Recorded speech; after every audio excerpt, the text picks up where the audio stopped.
What's going on, ladies and gentlemen? Another wonderful night in Chucky's garage. Tonight we're going to actually be working on the Gambler, not the trailer, finally. So we're getting this thing ready so I can start taking it places. It's been needing some stuff. It ain't got no brakes. The passenger side CV axle crackles and clanks and clacks, kind of like my knees do every time I get up. But I got a bunch of parts. Got some brake pads, one rotor, because I thought the pack said 2 and came with 1, so we're just gonna put 1 on it, and another CV axle. There's one good reason why I bought all these high dollar parts. No, they're not high dollar at all. They're the cheapest ones that Rock Auto can ever get. But one tip when you're going to do one of these cars, before you buy it, go to Rock Auto and look at all the parts. Look for brakes, brake lines. If it's a 5-speed, look for clutch, pressure plate, throw up bearing. Look for anything, your normal wear and tear items on a car. Because there's been several cars that I was going to buy that you couldn't find parts for. Whether it be, whatever it may be, it don't matter. So always do that first. A friend of mine was going to buy a Studebaker the other day to do this with. Of course, you ain't going to find parts for a Studebaker, but I'm just saying this for instance. Couldn't find no part for it, so he didn't buy it. I always do that first. That's just a little tip if you want to get into doing one of these or build whatever you got. You want to buy one to build like this, go to Rock Auto first. I mean, because you're going to, I think I spent like $75 on brakes, 1 rotor, and another CV axle. So do that first. So jack the car up, take the tire off real quick. We're gonna get to work. And on another side note, I know I've asked a couple times, and y'all heard me reference this dyno glow heater that I have absolutely. Supposedly I'm not getting enough air pressure. So if you ever gotta, you know, sometimes you just gotta think outside the box. But the air pressure, I need a low air pressure. Anyway, don't matter. So I did the right thing. I couldn't get it fixed. And I went and bought another. Because, you know, us Southern boys don't like being cold. And I ain't going to be out here when it's 37 degrees. Nope, ain't doing it. I'll go inside. Sorry, I'm a sissy. But anyway, got me a new heater. So we're back at it. Get the old tire off. Oh. I got her jacked up just enough.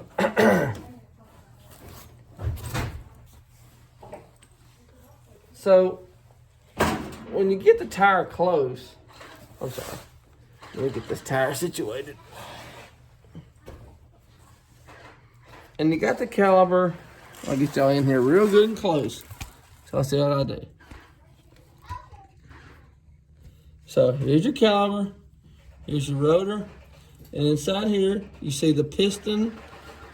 If you can kind of see the piston, and then the caliper. So just bear with me for just a second. I'm gonna get a pry bar, and I'm gonna push that cylinder all the way in, and y'all see what I do. This is for anybody that's not just, Gambler related or Buick related or anybody. It's just how to change the brakes. And I see a lot of people making this mistake of people go get C-clamps, or they try to push it in, or they have to re-bleed everything. I've never bled brakes doing a brake change.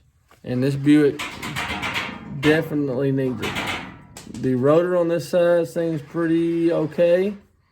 So I'll probably put the 1, I thought the Rock Auto kit I bought said 2, but it only sent me 1. So I'll probably change it on the other side. This side don't seem bad. I'll show y'all guys real quick. And when feeling it, if you feel any big grooves, you probably need to change the rotor or get the rotors turned.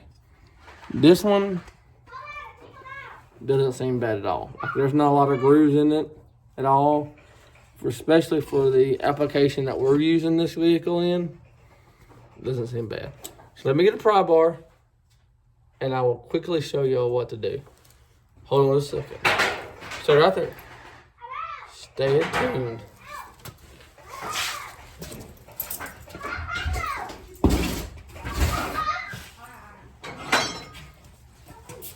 See, I'm already back. Got a pry bar. And I got a dog crawling all over me. And it's barking. But if y'all watch, right there. Whoops. Sorry. I'm doing this on my iPhone. That's like an iPhone 6. I apologize. My thumb's in the way. So just bear with me until I get GoPros and stuff. So you see this little gap right here. So just put your pry bar. This is a crowbar. I'll bend y'all out a little. Let's just say theoretically you're changing this. I've done this so many times that I'm comfortable with doing it like this. I'm not nervous. You get it in between the gaps, and you just simply push that cylinder in, and that cylinder completely collapses. Oops. Like I'm not, as you can tell, I'm not pressing hard. I'm not like putting a lot of weight on it. And now, as you can kind of see,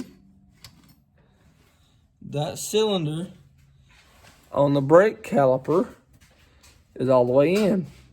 So now you do not need to bleed your brakes. I've seen a lot of YouTube videos where they're like, well, you got to have a C-clamp or etc., which is fine if you're new to doing this. This is the easiest way. So, and you may ask, well, why would I do that? Sorry, they're having an Orby war and dog war. Anyway, so you push the cylinders, the two pistons, in. And that's what I just did. I pushed the two pistons into the brake caliper. When doing that, there's no more resistance against the brake caliper or the drum or what this deal. There's no more. So this is no more tight. It's no longer tight against this. So what happens is when you take the caliper off to replace the brakes pads, is there's no more resistance. So you're gonna see here in just a minute, I'm gonna put brand new brake pads on this one. I'm gonna put a new rotor on the other side. But there's no more, you can see, like now, it is, look at y'all right. It is tight, it's loose. Sorry, I apologize. See how loose that is? That's because I've released all the pressure. So there's no longer is there pressure from the pistons of the caliper. It's simple, fellers and gentlemen, ladies, whatever. Now it's as simple as doing the brakes.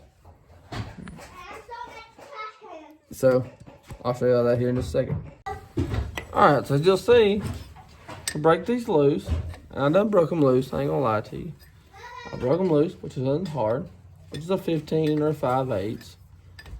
And get them. You can get them off.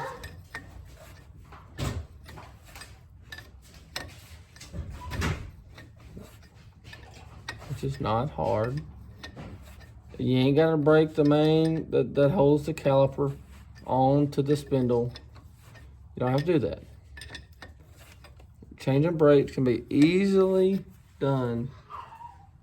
And this is a 2000 Buick LeSabre, which I'm sure from like 98 to 05, they're all the same.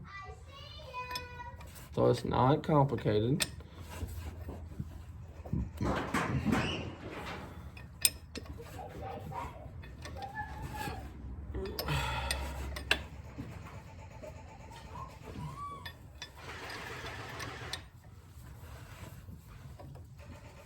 No matter whether you got it lifted or it's bone stock, it don't matter.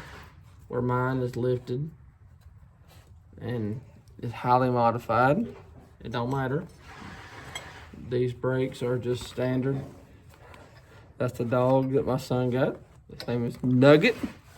All right, Nug. Let me lift y'all up just a little.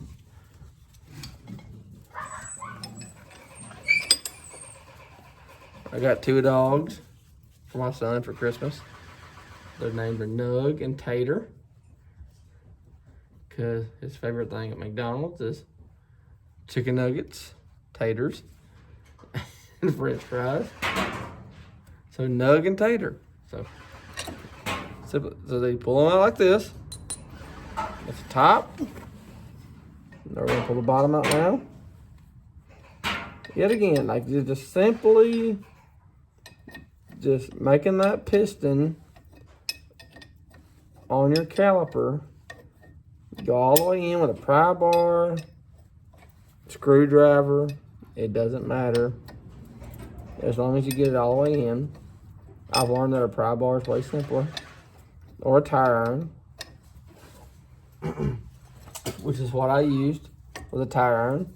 But you can have a pry bar or a heavy duty screwdriver. It don't matter.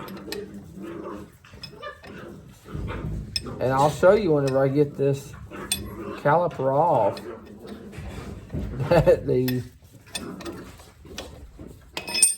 piston is all the way in.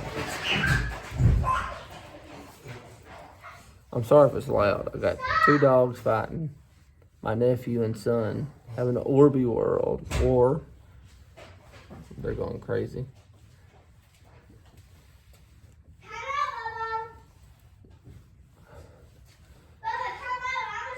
Almost got it off. Did you actually? Come reload. So people get kind of nervous about changing brakes. They're gonna make a mistake. It's not that hard. Like it's really not. There's no reason to get worried or. Yeah, there's no reason to get worried about it.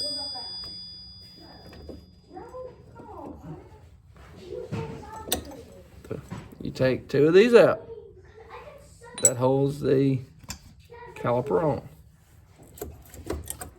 Take the caliper off.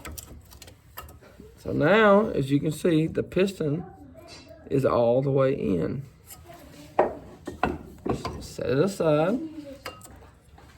As you can see, this one has plenty of brake pad left. If you can see that. This one actually looks very good.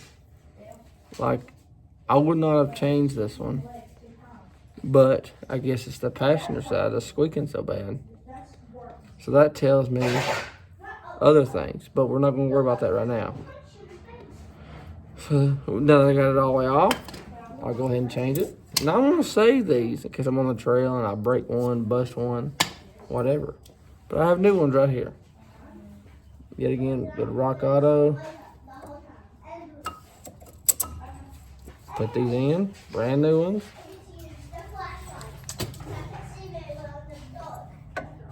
And brake pads are kind of dummy proof, where you gotta, or you can't put them on the wrong way. I mean, you can, but we're gonna take these back off.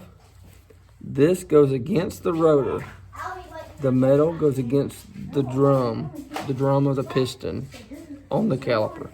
So the harder piece, or I'm sorry, the softer piece rather, the piece that looks like such, goes against the drum.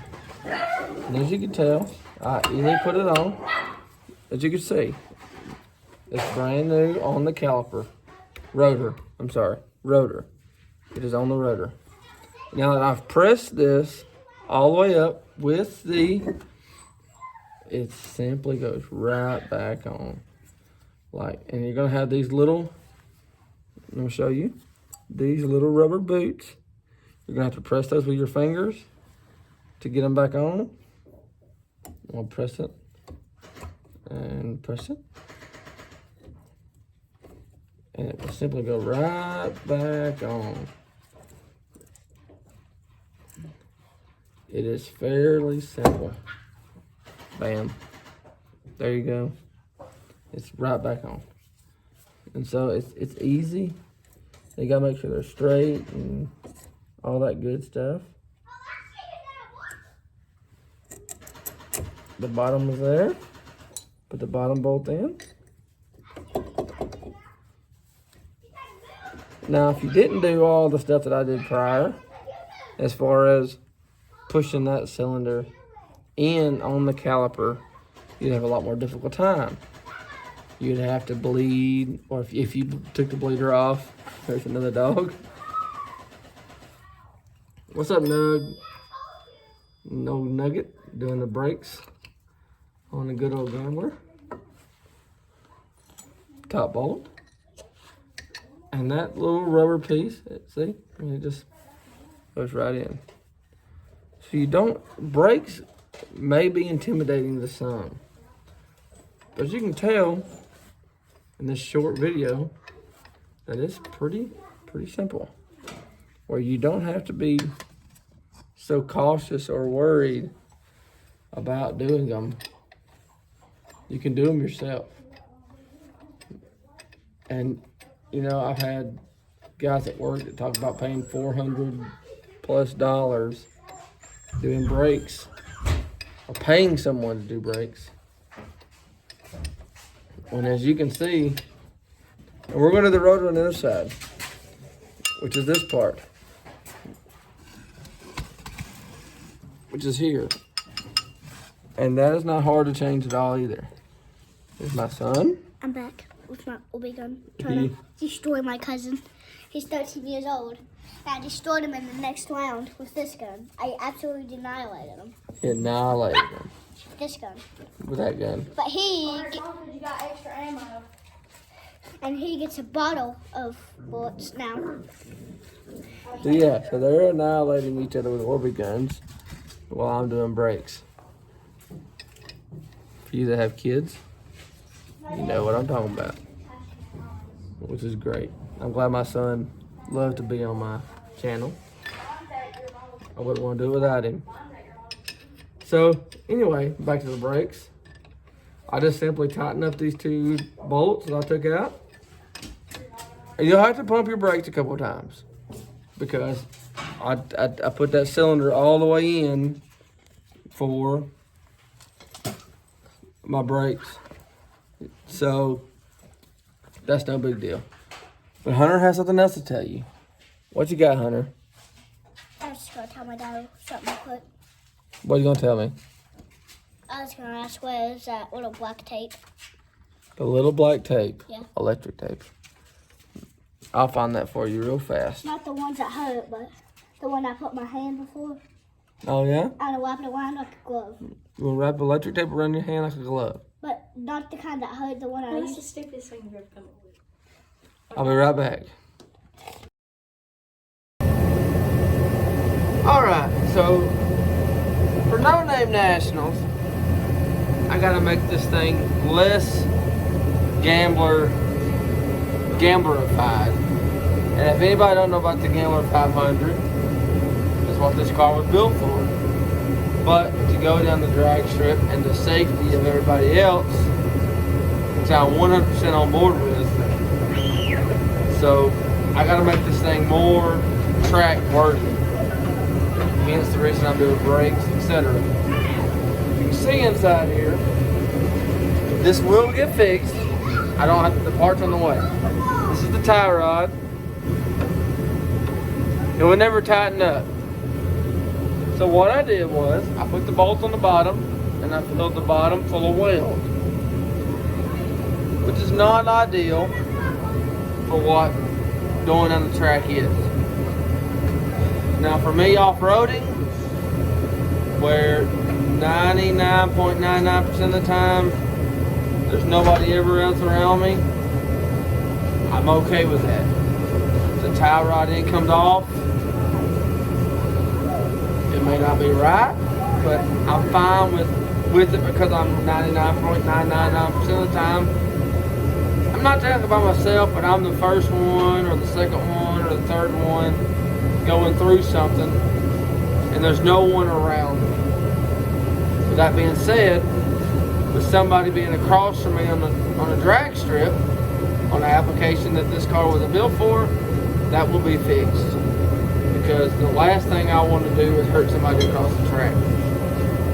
And somebody say, well, whatever, blah, blah, blah, blah, blah. In my mind, there's somebody across the track, just like me, who's got a wife and the kid can be 12, 13, 14, 15, 16 years old. It don't matter the age, but my son is 6 years old. After No Name Nationals, I want to go home to my son, who is 6 years old. So that will be addressed. The last thing I want to do is hurt somebody. And I want them to go home and have a good, after having a good time at No Name Nationals or the Gambler event or whatever, a weekly wheeling event. I don't want them to get hurt from something that I did. So that's going to be addressed immediately before this car is ever on the road again. So I'm going to fix that. I don't have the parts right now. They're on their way, just so you know. But right now we're going to change the brakes. And this rotor is pretty ate up. So we're going to change this rotor, the brakes, etc. That's what we're doing right now. And the CVX. The CVX is popping pretty bad.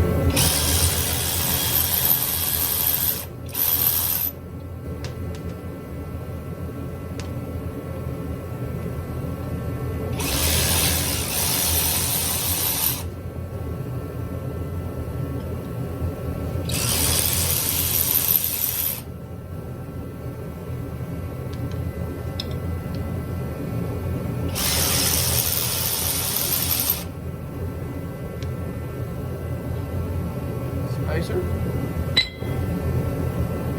The rotor. We're going to get to that here in just a second. Alright, so if you're like me, you got to replace the CV axle and the brake. Have the car in park. Oh boy, almighty, it's tight. So that's a 34, 35 millimeter. 34 is probably the actual size. Oh. It puts a little oomph on it, you know what I'm saying? Oh boy. Oh.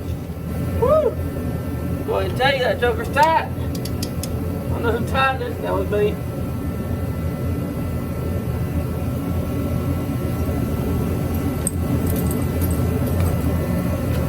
Yeah, that joker's tight. Go ahead this side. Try to get her loose.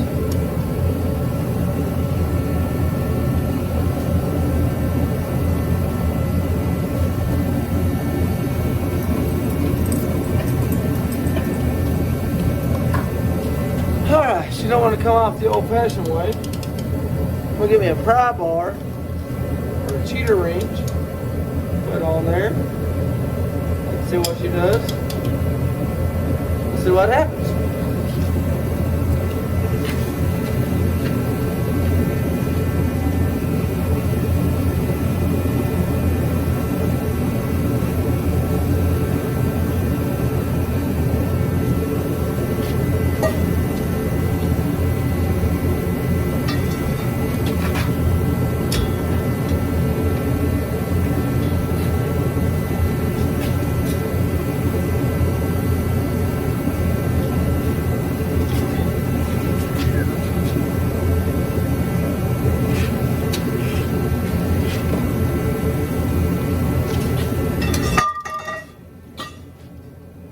Tell you, she's tighter than a gnat's butthole, if you know what I'm saying.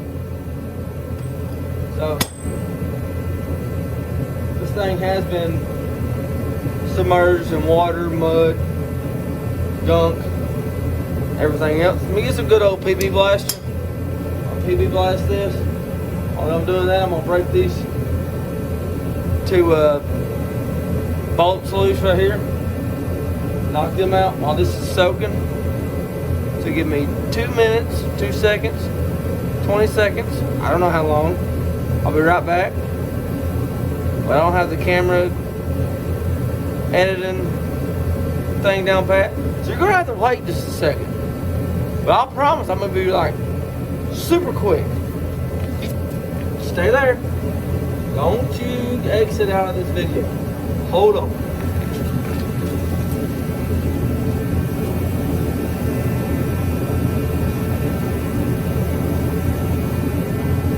I told you I'll be right back. How to get the old WD? I want to just, whew, put the old WD on there. We're going to get these two loose. This is a 15/16. I got a shorty. No particular reason, but I just got one.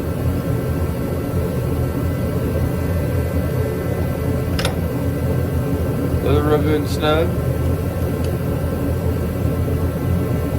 Break those loose.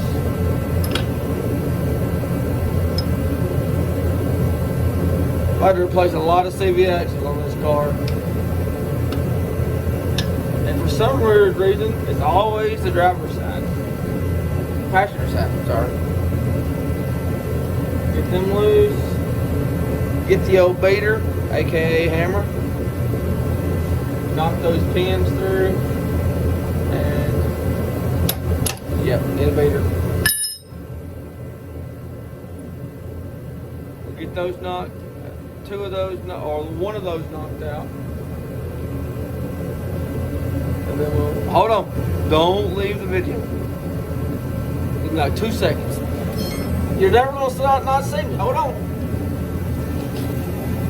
I'm right here. I told you. You're just talking to my legs.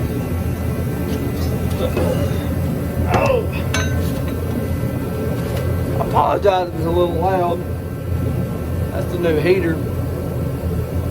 27 degrees outside. It's cold. I want a heater. The dogs just like to bark. Anyway, beater, hammer. There's one of them. There's a second.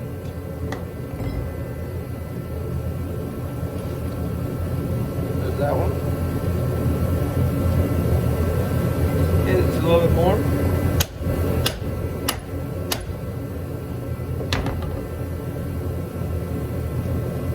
Not much to that. And it's actually pretty simple on changing the brakes and CVXs on a Buick LeSabre. Getting this nut loose.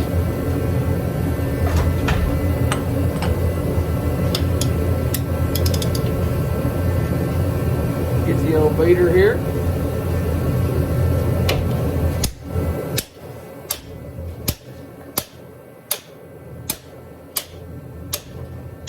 I tell you what, she's tighter than a gnat's butthole, if you know what I'm saying. Hey, brother, my nephew, come pry up on this thing. Come pry up on it. Pull up on it. No, this right here. I know, use all your strength. I know, it's hot at it. Just don't want to budge. Was it reverse thread? I don't know. I don't remember. Okay? I might have been, you know, working on my sponsor right there. I don't remember the last time I changed it. Okay? I'm sorry. But anyway, we're going to break it loose. I think it was this way.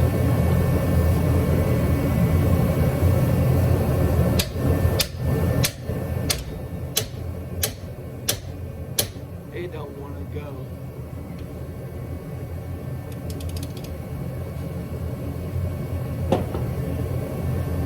I'll be right back and I'll let you know what I need to do. Alright. After you get this nut loose, big one, the 35 millimeter or a 1 15/16.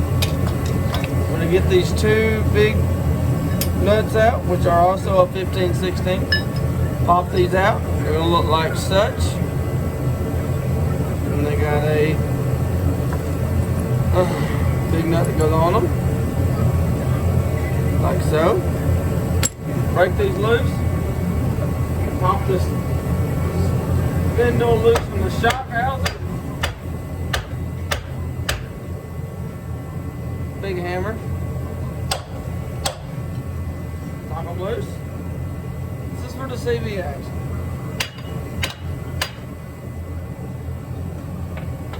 Get the CV axle out of the hub.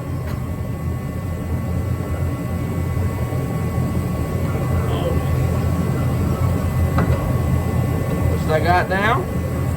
So now you can see over here the CV axle is loose. Sometimes you can pull it straight out, but it's highly unlikely. Sometimes you gotta get a pry bar against the transmission and bust it loose. Which would be nice if this one comes out real easy, but I doubt it.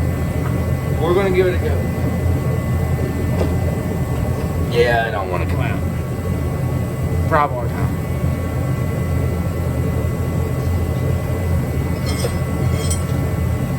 So, get your pry bar prop against the transmission and where the CV axle goes into the transmission. Get your good pry bar, get underneath your car, make sure your car's got jack stands underneath it like mine does, and a jack to be on the safe side, and just pry it loose. You have to use some force. Some are easy, some are not, but it just pops right out. So if you got a lot of resistance, make sure that it's out of the hub. The hub should spin just freely. The CV axle, as you can kind of tell, that's the end of the CV axle where the big nut went onto. It should just be free. And then pop right out. Okay? Alright, I'm back. And just real simple. Got under there. Popped it loose. Here's the old axle. As you can see, this one's pretty old. The knuckle is what was worn out on this one. Popping pretty bad. I'll save that one for a bad day. But what I'm going to do is flop this new one in. So we ain't got no popping knuckle or etc. But I'll save that one in case we have a breakdown. That might get me back to the trailer. But it's pretty easy changing CV axle. I see a lot of people on YouTube nervous about changing brakes, CV axles. You can do it yourself with minimal tools. You can do it with a pry bar, a 15/16 wrench. It ain't got to be a shorty. You can get you a socket with a 15/16, which is what this is. I may have broke the half-inch drive off, but that's a 3/4 inch drive. This one was rusted. Your standard vehicle, it's not going to have the rust, mud, etc. Even though I put penetrating oil on it, it's not going to have the wear that this one had. So I'm going to flop this one in real quick. We're going to get the brake. Brake's done, and the Buick will be ready to go. Alright, I apologize because, you know, I'm doing this on my phone and I keep losing storage. So I got the CV axle in, just pop it into place, you'll feel it pop. Tighten it with 15/16 on the nut, get it good and tight. Now I'm putting the brakes back on, got a new rotor, because the old rotor was wore slap out. On with the brakes on both sides, the new brakes, because you know we had no brake left compared to the new brake. Y'all can tell, none left. Put new brakes on, get this tidied up, be able to take this out, go off-road, hopefully by next weekend. Thanks again for watching Chucky's Garage. We'll get this tidied up and we'll be done with this video. Yet again, I appreciate it. Please like, subscribe, share, hit the bell button. Help me get to 500 subscribers. Go to No Name Nationals. And I will send this off-road Buick down the drag strip. And I'm going to send it. Like 7,000 RPMs. I don't care. I'll blow a piston to the top of it. We're going to send it. Thanks again for watching. This is Chucky's Garage. I appreciate you. Have a great night.